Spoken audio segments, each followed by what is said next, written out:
Halo Rek, kembali lagi di channel Kopi Ganes bareng aku Dito sama Bapak.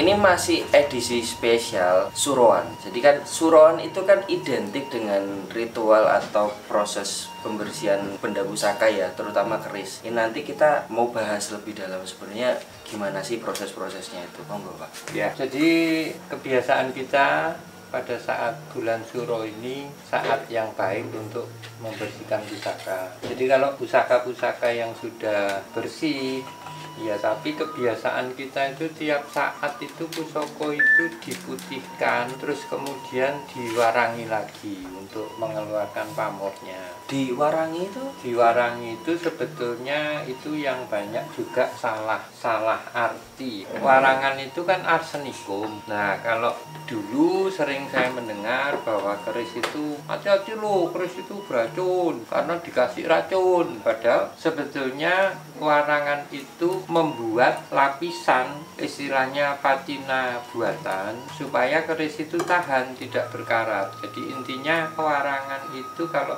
ininya etching ya, jadi mereaksikan antara arsenik logam besinya dengan arsenik itu, sehingga kalau dia besi baja itu menjadi hitam.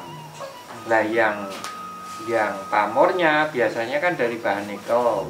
Nah nikel itu terkena arsenikum itu tidak bereaksi sehingga dia tetap putih. Jadi caranya keris itu diputihkan semua sampai betul-betul putih, baru setelah itu dicelup ke warangan. Warangan itu campuran arsenikum dengan jeruk nipis. Nantinya yang itu tadi kembali lagi yang besi menjadi hitam, yang pamornya tetap putih. Jadinya ada kontras. Jadi kayak kalau dulu mungkin seperti kita cetak film itu kan, cetak film zaman dulu itu kan seperti itu. Oh gitu. Jadi kalau menurut saya kalau keris itu tidak terlalu kotor. Jadi kalau keris itu sekotor ini, katakanlah sekotor ini, ya mungkin kita perlu bersihkan dengan diputihkan dan segala macam. Tapi kalau keris-keris yang sudah simpanan, jangan terlalu sering diwarangi. Sebetulnya kalau untuk perawatan itu cukup dengan ini, rust proof, jadi menjaga supaya barang itu tidak mudah berkarat.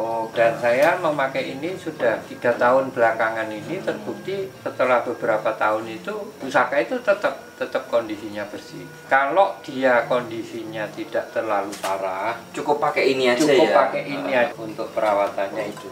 Tapi kan sering-sering kita kalau menemukan pusaka-pusaka yang sudah lama terpendam, ada yang sampai seperti ini bentuknya. Ini sekilas kayak barang kali gitu kan, barang dari sungai itu pakai besi terus ketumpuk-tumpukan batu aja kan. Terus akhirnya melekat seperti ini. Kalau seperti ini ya harus dipukuli dulu supaya, kalau saya begini biasanya saya rendam dulu dengan aquades, baru pelan-pelan dipukuli. Jangan sampai terlalu karena kita tidak tahu kondisi di dalamnya. Jangan-jangan nanti dia putuskan, sayang. Jadi perlu sangat ekstra hati-hati. Nah kalau sudah keadaannya seperti ini udah ada bentuknya ya, cuman kayak berkarat gitu. Nah ini umumnya temuan-temuan sungai itu nggak terlalu seperti ini.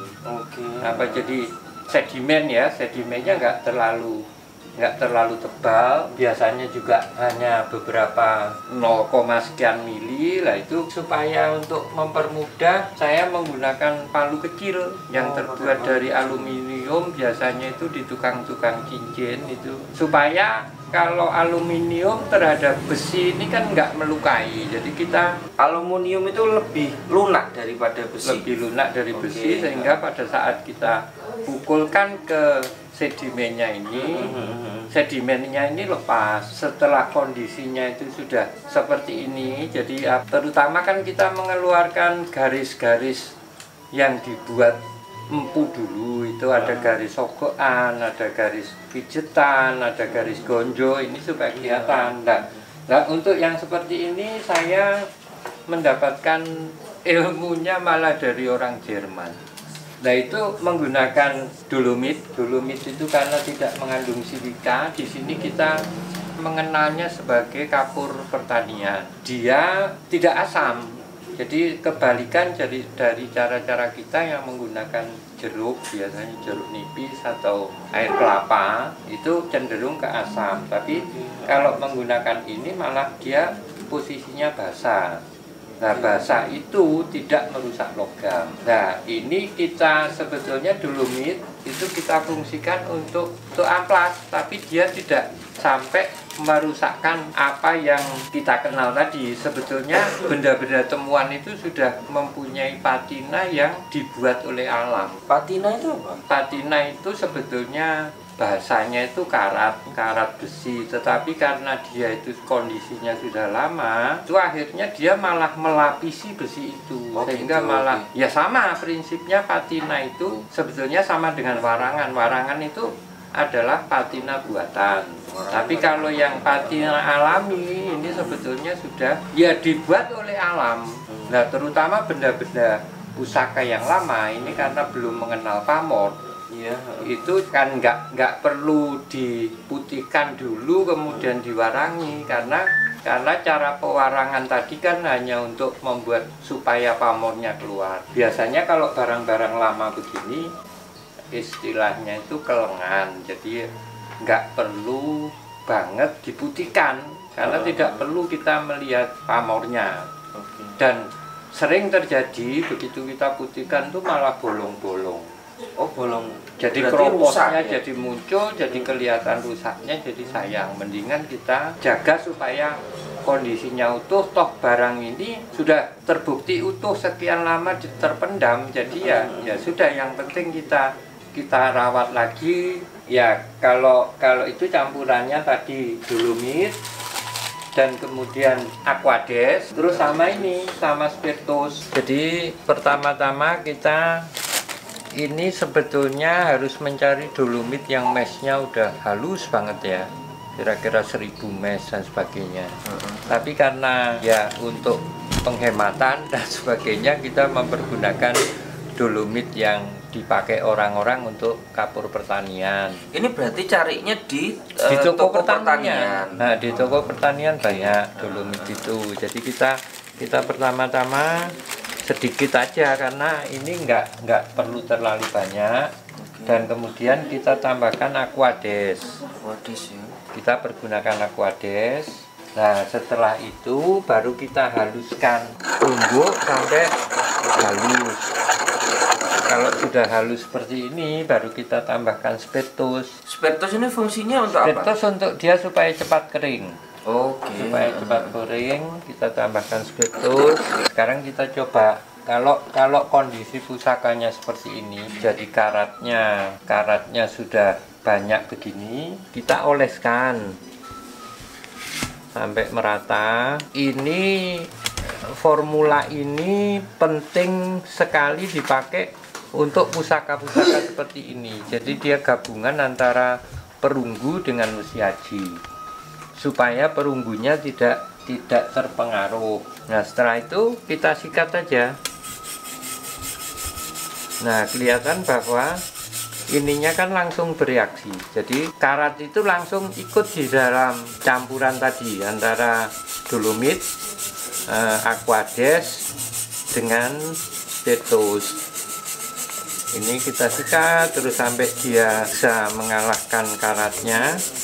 Nah, kita lihat sekarang karatnya itu merah. Ini karat yang sangat berbahaya, memang harus dibersihkan dengan tuntas. Warna karat itu hanya cuma warna karat itu ada macam-macam. Ada yang karat coklat kemerahan, itu biasanya ada di permukaan. Terus kemudian dia bisa menjadi hitam karatnya. Nah, tapi kalau karat sudah berwarna merah begini, ini biasanya masuk ke dalam logam itu sangat dalam. Nah, ini kita sikat sampai dia kering. Kalau kelapa itu kan nantinya menjadi asam asetat juga, sama aja sebetulnya dia prinsipnya dengan menggunakan jeruk. Tapi kalau air kelapa, posisi pusaka seperti ini antara perunggu dengan besi ini, kan kita ngerendamnya kan jadi sulit. Di mana kita bisa ngerendam kan? sulit. Jadi pengaruh asam tadi akan juga menghilangkan patina dari perunggu ini. Patina perunggu ini kadang-kadang membuat barang itu kelihatan lebih cantik. Di situ patina itu yang warna hijau kebiruan itu. Hijau kebiruan, dan kalau patina di perunggu-perunggu kaca Singosari lebih banyak hitam kehijauan. Jadi kalau hijau begini artinya kadar tembaganya lebih banyak. Kita teruskan sampai dia kering, kita tunggu beberapa saat. Kalau belum bersih seperti ini, kita ulang lagi nanti. Dioles lagi. Jadi ini tapi sudah kelihatan sekarang warna besinya. Kita coba oles lagi. Terus kita sikat lagi sampai dia kering. Nah, ini udah hampir bersih. Merahnya sudah mulai berkurang. Tadi kan penuh tertutup sama karat. Iya. Warna merah coklat. Nah, sekarang kan warna besinya sudah mulai kelihatan. Kondisinya sekarang sudah seperti ini. Patinanya sudah muncul. Hitam-hitam ini adalah patina, tapi besi ajinya masih belum kelihatan. Tapi kan serat-serat besi aji ini sudah kelihatan. Jadi saya kira ini tinggal bagian-bagian kecil. Biasanya saya pakai ini porous remover ya. Kita aplikasikan, kita gosok-gosok sedikit. Ini supaya yang karat-karat merah itu terikut di sini, brush remover. Nah, setelah itu kita keringkan. Nah, kelihatan karatnya ya. Seperti ini. Simpel ya sebenarnya proses sangat pembersihannya itu. simpel, aman, Nggak terlalu lama juga, nggak terlalu lama. Berapa jam gitu. Kalau biasanya saya ngerendam ini bisa 1 sampai 2 minggu baru bersih. Nah, dengan ini sebetulnya sudah cukup.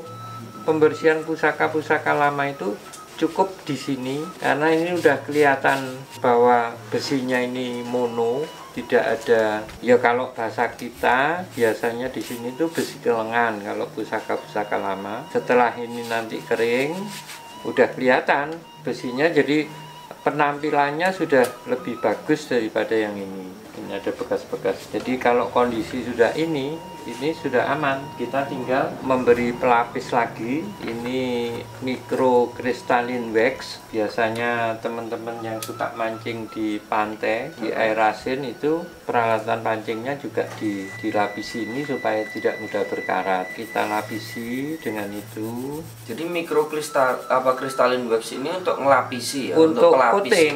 coating supaya dia tidak berkarat lagi, menahan oksidasinya. Setelah itu kita tunggu beberapa saat, karena yang ini kebetulan dipakai oleh British Museum, karena setelah dia kering dipegang nggak lengket. Kita tunggu beberapa saat, nanti kita sikat dengan biasanya sikat sepatu. Kondisinya sudah aman, tidak karat, sudah tidak aktif lagi. Apa ya, kayak bahan-bahannya sederhana gitu ya, nggak terlalu. Kecuali ini, kalau ini memang barang impor. Berarti yang mahal ini ya? Yang mahal itu bukan mahal juga, karena dia pemakaiannya cuma sedikit sekali, penggunaannya tidak terlalu banyak. Nah, kelihatan penampilannya sekarang sudah jauh lebih bagus. Kalau kurang bersih, ulangi cara itu lagi. Biasanya saya memakai ini 3 sampai 4 kali, jadi betul-betul hitamnya patina itu bisa kelihatan merata. Jadi ini cara ini yang untuk pusaka-pusaka lama yang tidak memerlukan mengeluarkan pamor. Tapi kalau yang pusaka-pusaka pamor tadi, sebelum dia sangat tertutup oleh karat, seyogianya hanya dibersihkan dengan ini aja. Saya buktikan sangat bagus. Jadi pernah ada satu pusaka yang tidak saya buka dalam waktu 1 tahun. Ternyata kaget saya malah, kok jadi malah bagus banget gitu, jadi bersih banget gitu. Jadi kalau cara mewarangi secara tradisional zaman dulu itu hanya untuk pusaka-pusaka yang betul-betul udah berkarat cukup parah. Tapi kalau masih belum terlalu parah, cukup pakai brush remover. Tapi kalau untuk pusaka temuan, ini tadi formula ini sangat bermanfaat. Efektif ya. Yang barusan kita bersihkan hanya 2 kali. Yang di sini ini yang sudah saya bersihkan 3-4 kali. Jadi kondisinya sudah hampir, besinya itu udah hampir kelihatan. Jadi untuk pusaka-pusaka temuan, Ini kira-kira kok proses pembersihannya kira-kira sudah berapa persen? kalau ini ya sudah cukup, sudah maksimal, jangan diteruskan lagi, karena kalau diteruskan lagi besinya akan kelihatan dan kita harus mewarangi lagi kan. Kan jadi kerja 2 kali. Saya kira ini udah aman, artinya ini kalau dibiarkan aja bertahun-tahun udah aman dari oksidasi. Jadi hasil akhirnya yang sudah ini mungkin 3-4 kali pembersihan cara tadi itu saya kira sudah cukup bagus.